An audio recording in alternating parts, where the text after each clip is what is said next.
I didn't see this coming, and because I didn't see it coming, my happily married life ended after 22 years, 5 months, 6 days, and a shitload of hours. All because I wanted to order a fucking pizza and I was too lazy to go to the kitchen to uncharge my phone.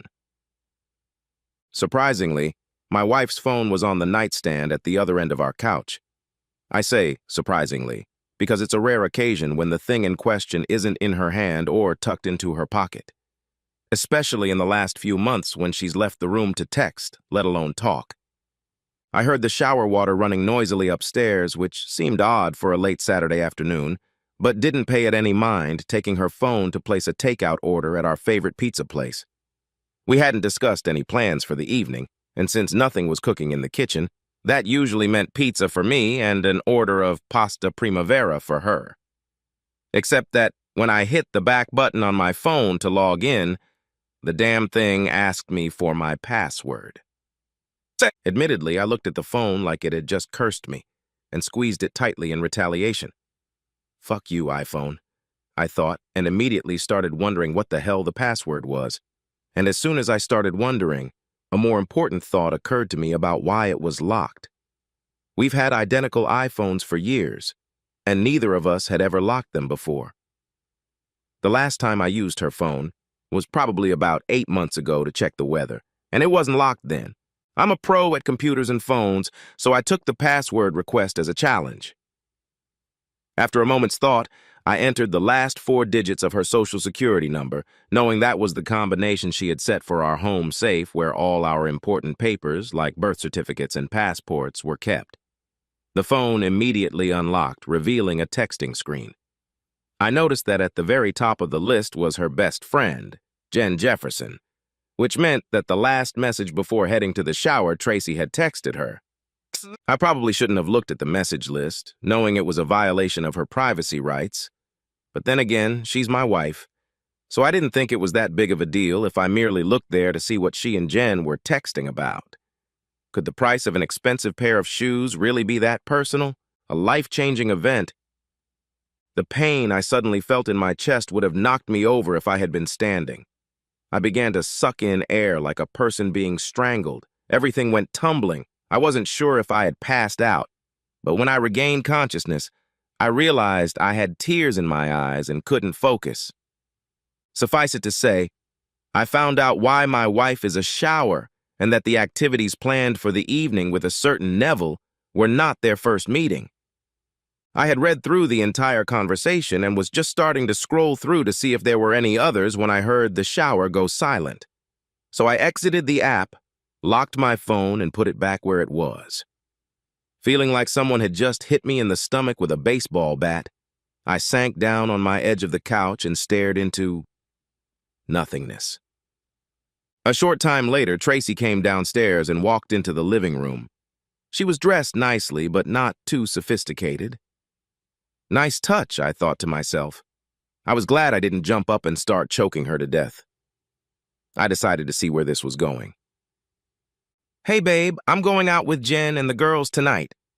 You don't mind, do you?" she asked, and innocence literally oozed from every word she said. I watched her carefully as she moved around the room. If she felt any guilt, I certainly didn't see it. "Shit!" "Don't mind, sweetie. I'll just order myself a pizza tonight and relax watching the Twins play the Rangers," I replied, keeping my voice as neutral as I could. The acting game could have been played by 2 people. "You look good, by the way. I always liked that blue dress on you. Maybe I should go with you to fend off any guys that might think wrong of you," I said. She didn't realize that I noticed her wrinkle slightly at my words. I knew the last thing she'd want tonight was my fresh ass around. "I do love him, Jen, but he's so bland," she had texted her friend earlier. "Neville is something else. Just thinking about him makes me horny." She grabbed her phone off the nightstand and headed for the exit, probably so I wouldn't have time to carry out my threat to go with her.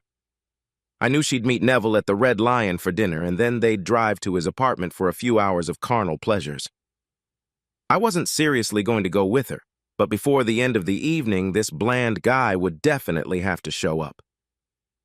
Knowing I needed to kill time somehow, I leaned back on the couch and indulged in memories of my marriage. Not too long ago, I would have called our marriage perfect. I never had any idea that Tracy thought I was boring in bed or unhappy with my performance. I had always made sure she was never left hungry, and judging by her screams, I couldn't be too boring in bed. There were many questions swirling around in my head, not the least of which was how long the affair had been going on. We'd been married for 22 years, and I knew we weren't looking at a quarter of a century. I'm a CPA by profession and probably by personality, too. I'm analytical and calm, not prone to flights of fancy or anger, which probably explains why my wife thinks I'm bland. However, given that we have been married for so long and raised 2 children, she has become convinced that I can be passionate in life as well as in the bedroom. I was confused and hurt, and my anger began to heat up like a stone furnace.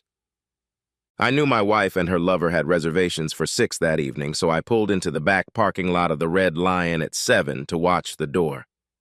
My plan was to follow them to Neville's house, since I have no idea who he is other than his name. I remembered the first time I saw the woman who would become my wife. She was making ice cream at a Sunday event at my church, and I, like a few other guys, had an instant crush on this shapely brunette with green eyes.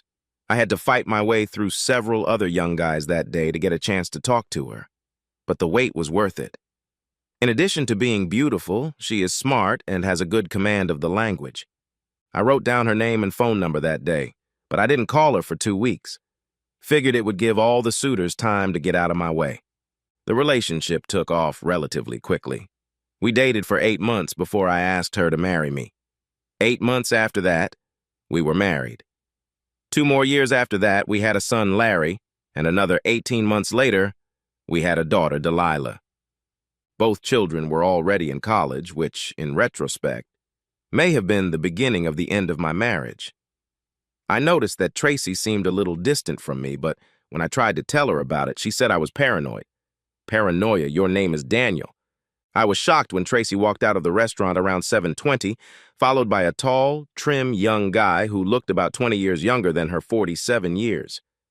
I had no expectations as to what her lover would look like, but I certainly didn't expect to see a damn kid. I suppose he's handsome, though I'm hardly a good judge of males. He has a mop of curly brown hair. He looks about 14 pounds heavier and 7.5 centimeters taller than me. Considering he has my wife, I figured he had more than mine as well. I watched them kiss before getting into his car and driving away. I followed them at a decent distance, knowing that the last thing they expected was for me to follow them. In my pressed car, of course. After 15 minutes of driving, they stopped in front of an apartment building and entered the building, with the bastard leading my wife in there with his arm around her waist. A minute later, I saw the lights come on in the 3rd-floor apartment. Considering I knew they'd done this at least a few times, I didn't feel the need to rush over there instantly. I wanted to give them a chance to start and then nip it in the bud. I waited for about 15 minutes, growing more filled with anger by the minute, before I arrived at the door of the apartment I assumed was Neville's. This was confirmed when my wife shrieked loudly with ecstasy and then screamed, demanding more. "What the hell?" I'm in the hallway and I can hear her screaming while at home she acts like she's in a fucking church. "Harder, Nev! Do it harder!" she screamed. My incessant knocking on the door finally yielded a result. Neville, wrapped in a robe, opened the door looking none too pleased. It was just the 2 of us, and I took a running kick to the big bastard's nose, knocking him backward and blood pouring from his face, and a second kick to his chest, knocking him on his ass. I burst into the apartment past the prostrate bastard and rushed to what I assumed was the bedroom, finding my obviously naked wife huddled under the sheets. She'd heard our brief altercation, but didn't know what had happened or who was at the door. So when I appeared in the bedroom doorway, her eyes were as big as an owl's. She opened her mouth but didn't say anything. "Don't come home! You don't live with me anymore!" I shouted, drool flying from my mouth. "Call me back in a few days, and I'll let you come over and get your stuff." Finally, she found her voice and answered as I turned to leave. No, wait, it's not," she started, but then stopped abruptly. "I guess it is, but we need to talk." No one's ever said truer words, whore, but this isn't the time or place. The lover boy stretched out on the floor and groaned, snuggling into my arms as I was about to walk past. Still on 100% adrenaline, I kicked my foot across his unprotected sternum, hearing what I assumed were broken ribs, walked through his apartment door without closing it behind me, got in my car and drove home. I guess the rage and surprise on my part did me good, because the last time I'd fought someone was in 6th grade, and I'd gotten my ass kicked then. Neville was considerably bigger than me, but I don't think it took me more than 10 seconds to take him down on his back. Not bad for a bland guy, I thought as I drove the car into the garage. Still in a bit of a frenzy, I grabbed a bottle of Jack Daniels from my liquor cabinet and poured 3 fingers worth into a regular water glass, then started strutting around the house, smashing a few of the knickknacks Tracy had bought, throwing them against the nearest wall. Then I grabbed my favorite knife from the bedroom table and plunged it into our wedding picture hanging on the bedroom wall. I could have done more damage, but I was brought back to reality by the doorbell ringing. I can't say I was surprised when 2 police officers appeared on the doorstep. I opened the door and invited them in. The first officer waved at me in response, then, with his hand on his gun, stepped inside, followed by the second officer, also with his hand on his gun. I watched as they both scrutinized the debris I had left on the walls and floor from broken trinkets. The cops said they were here in response to a complaint from one Neville Douglas. It turned out that Mr. Douglas had been attacked in his apartment, breaking his nose and 2 ribs.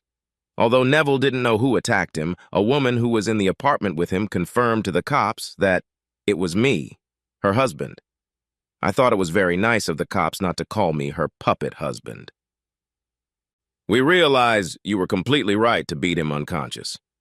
But we can't let every jilted husband retaliate with his fists, the first officer told me. He wants you arrested and charged. Okay, I understand, but for the record, I didn't hit him. I only hit him twice, I said quietly, hoping that if I told the truth, I would get a lighter sentence.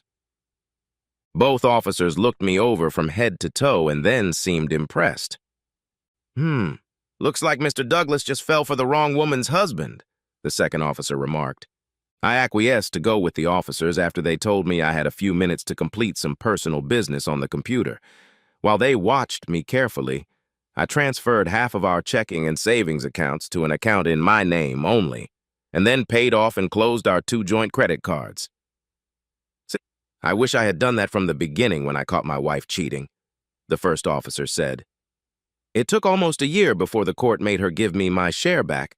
I had to live with my parents to survive. Well, if I'm not wrong in my assumptions, I won't have to worry about living conditions for a while. I grinned. I guess Loverboy didn't like getting his face rubbed in by a bland old man. I saw the 2 officers glance at me when they heard my cryptic statement. I didn't see fit to initiate them into the joke, whatever it was. I was at a complete loss when Tracy contested the divorce I had filed while in prison. I was going to be incarcerated for quite some time, so I figured that would be the perfect solution for Tracy. I love you, Dan. I have some feelings for Neville, but I don't love him the way I love you, Tracy said as she visited me in jail. Hey, how can you say you love me when you've been cheating on me for, I don't know how long, I asked. Neville turns you on. The thought of meeting him makes you horny. I'm just ordinary. I don't turn you on anymore. I'm just here as what? Your backup? I watched as several emotions flashed across her face, the most dominant of which was shock. She had no idea I'd seen her phone, so she was confused when I laid out her version of the text conversation with her best friend Jen that I'd seen. I didn't plan it, Dan. It just happened. He's my coworker and friend. He's a really nice guy. I think you 2 would have gotten along if you'd met under different circumstances. It's probably a good thing we shared a desk, or I might have tried to beat the crap out of her. I grimaced and growled. How long ago, Trace? Have there been others? I growled through gritted teeth. About 8 months, I think. Neville is the only one, she replied. I felt so old and out of place when the kids left. He's breathed new life into me. You and I are the same as before. The same. He's been something new, and he's full of energy, and I like that. I like him. But that doesn't mean I don't still love you. I do, and I love you very much. I don't want a divorce, Dan. It makes absolutely no sense to me. You can't have a husband and a lover at the same time. That's not how marriage works, Tracy. At least our marriage isn't. So now you're going to be in jail for a while, she interjected. Why don't you just put off the divorce until you get out of here? Think about it. While you're in jail, nothing has to change. We can make important decisions when you get out. Why did you beat him so badly, Dan? I didn't beat him up. Why does everybody say that? Prairie Boy only hit him twice, I argued. Only twice? He's much bigger than you, and younger, and healthier, she said. Rage is the great equalizer, baby. And surprise. The bastard went down like a sack of shit. She pressed her lips together and exhaled heavily through her nose. It was obvious she was thinking hard. How did you know about us? She asked. I thought we were so careful. Are you really asking me that question? I growled.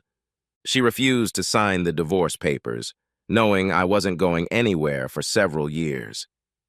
6 months later, I found out from my son who came to visit that she had let Neville live in our house. That same day, I got into a fight in the prison library and sent another inmate to the infirmary, earning me a month of solitary confinement. He's not such a bad guy, Dad, and he keeps Mom from feeling lonely, Eric said. If he's not such a bad guy, then why am I here and he's sleeping with that cheating whore you call your mother? I asked rather sharply. Technically, we're still married. I wanted a divorce. She refused to sign the petition. So you think it's okay for her to live with her lover? Eric made a grimace, then stood up and finished his visit. My children alternated visits, coming once a month. 6 months later, my daughter Sherry casually dropped another bombshell on me, mentioning how cute her mom looked with her growing pot belly. What the hell did you just say, Cher? I interrupted while she was babbling away. About what, Daddy? She asked. About your mom's growing pot belly. Sherry's mouth dropped open and she blushed. Oh, I shouldn't have said anything about that. Can't we just pretend I didn't say anything? She asked. Baby, you may have just handed me the keys to the kingdom, I commented. Start talking. 5 minutes later, I found out that Tracy is 3 months pregnant with Neville's baby. It seems she hasn't been taking birth control pills that regularly since I went to prison, and even after Neville moved in with her. 5 minutes after that, I was on the phone with my lawyer. The judge in our case didn't want to grant me a divorce while I was in jail because Tracy was adamantly opposed to it. But now that Tracy was pregnant with someone else's child, he changed his position and granted the divorce on my terms, absent Tracy's signature. My attorney also obtained an order prohibiting my name from being put on the birth certificate of Tracy's child. Needless to say, she was not happy, and I didn't care about her happiness. The gates opened and I walked out, finding myself free for the first time in 778 days. I still had almost 3 years of probation left on my 5-year sentence for third-degree assault, but unless I screwed up big time, I was never going back.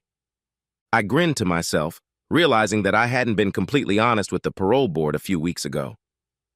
I told them that I was truly sorry for my actions that landed me in prison, and I would do everything I could to never make that mistake again. In reality, the only thing I regretted was being arrested, because if given the chance to do it again, I would do the same thing in a heartbeat, and probably even worse. Outside the gate, my lawyer was waiting for me. We shook hands, got into his car, and he drove me to my new haven, a studio apartment on the other side of town, the town where I lived when my life as I knew it was destroyed. I returned to the scene of the crime, so to speak, out of choice. I just figured it would be easiest for an ex-con to find a job here, where people knew why I'd spent time in prison. And it would be easier for me to find a job than to explain it all to someone who didn't know me.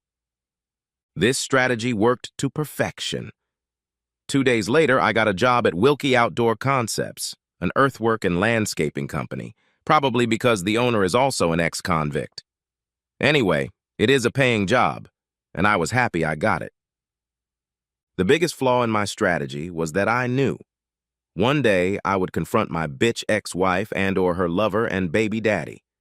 I would have a hard time holding back, and I really didn't want to go back to prison and serve my time. I ran my fingers over the scar from my right eyebrow to the middle of my cheek, about 7.5 centimeters across. It is a constant physical reminder of the worst stretch of my life, and that I was able to survive it. 3 years before that, I had the whole world by the balls, or so it seemed to me. I had a loving wife of 22 years, my soulmate for 22 years, 2 wonderful kids in college, a good job, and a great house. All this was before I found out that my wife had been cheating on me for several months with a much younger and larger man who had helped her get over feeling old and unwanted after our kids left home for college. A word of advice to you kids, as tempting as it may be, never hit your wife's lover.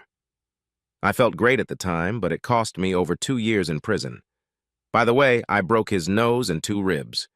My job was basically for 3 seasons with layoffs in the winter. But when there was work, I made good money. So with unemployment, if I budgeted carefully, I could easily make ends meet. I probably could have gone back to being an accountant, hiding in the back room of someone's firm. But I really liked the physical work of landscaping and the fact that it didn't require much thought. In fact, it is almost the exact opposite of my previous work experience. After 3 years of working outside, my skin darkened and took on a rougher appearance, and I gained about 9 pounds of muscle while losing some fat. Nearing 50, I was in probably the best physical shape of my life, with noticeable abs and more massive muscles in my arms, chest, and back. My once neatly trimmed dark brown hair had turned into a shoulder-length mop of curls, which I sometimes pulled back into a ponytail on windy days to see better. I even pampered myself and got a tattoo on my left forearm, the word freshness, written in cursive and about 13 centimeters long. It served as a reminder that I needed to be less of a nice guy and more of a take charge of my life, even if it sometimes made others miserable. I'll never forget how my ex-wife blamed me in a text message to a friend, telling me that her lover was not a nice guy like me, but just took what she wanted and how much it turned her on. I resolved to be that kind of guy for the rest of my life, but I still didn't have the courage to write "fuck you" on my arm. Freshness had to serve my purpose. I got the tattoo about a year after I got out of prison. In 2 years, I had to explain its meaning about 24 times.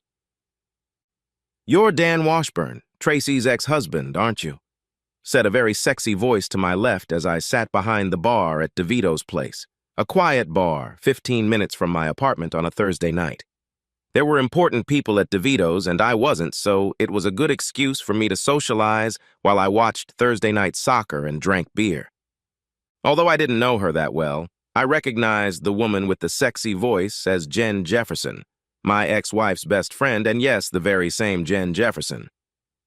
In some ways, I blamed her for helping to destroy my marriage, though I actually realized that in her texting with Tracy, she hadn't encouraged or hindered her friend's affair. Still, it was a good old-fashioned shoot the messenger idea, because it was from those texts that I learned of Tracy's infidelity. "Yes, it's me," I replied to the tall, thin, good-looking woman. "What gave me away? The tattoo on my forearm or my forehead?" "It's probably not very well lit in here, but I can't see anything on your forehead," she said seriously while her eyes searched me. "If you look closely, there's a word written there, stooge. I thought I had a great marriage." "She thought otherwise," I said with a slight chuckle in my voice. "You look good, Jen. To what do I owe this pleasure? Do you want to rub my nose in my ex-wife's cheating or tell me I was a fool to divorce her?" I asked. I watched Jen's face turn from a smile to a grimace and then frankly ran my gaze over her body. She was wearing a dark blue floral print strappy sundress that ended about 10 centimeters above her knees, showing off her tanned skin.